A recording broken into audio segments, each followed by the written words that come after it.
Strong force का quanta gluon है या पायॉन। एक न्यूक्लियस प्रोटॉन और न्यूट्रॉन से मिलकर बना होता है, जबकि प्रोटॉन और न्यूट्रॉन क्वार्क से। दो न्यूक्लियॉन्स के बीच पायॉन एक एक्सचेंज पार्टिकल की तरह बिहेव करता है।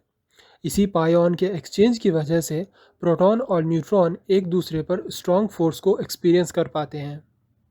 लेकिन प्रोटॉन, न्यूट्रॉन और खुद पायॉन क्वार्क से मिलकर बने होते हैं। दो क्वार्क्स के बीच ग्लूऑन एक एक्सचेंज पार्टिकल की तरह बिहेव करता है। ग्लूऑन के एक्सचेंज की वजह से ही दो क्वार्क्स स्ट्रॉन्ग फोर्स एक्सपीरियंस कर पाते हैं। दैट मीन्स स्ट्रॉन्ग फोर्स दो अलग अलग तरह से काम करता है।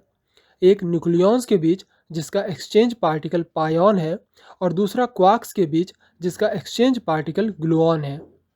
यहाँ एक बात और समझने की है कि दोनों ही केसेस में स्ट्रॉन्ग फोर्स का मैकेनिज्म बिल्कुल अलग है। लेकिन अगर स्ट्रिक्टली कहा जाए तो स्ट्रॉन्ग फोर्स का क्वांटा ग्लूऑन को ही कहा जाएगा, क्योंकि पायॉन खुद क्वार्क से बना होता है और क्वार्क्स के बीच स्ट्रॉन्ग फोर्स ग्लूऑन की वजह से होते हैं। पायॉन का मास अराउंड 140 मेगा इलेक्ट्रॉन वोल्ट होता है, जबकि ग्लूऑन मासलेस होते हैं। पायॉन 3 टाइप के होते हैं, जबकि अभी तक टोटल 8 तरह के ग्लूऑन डिस्कवर हुए हैं।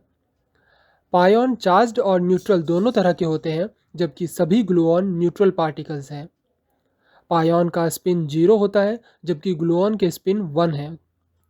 तो जब भी स्ट्रॉन्ग फोर्स के क्वांटा की बात करते हैं तो यह ध्यान रखना होता है कि किन पार्टिकल्स के बीच स्ट्रॉन्ग फोर्स की बात हो रही है, न्यूक्लियॉन्स या क्वार्क्स।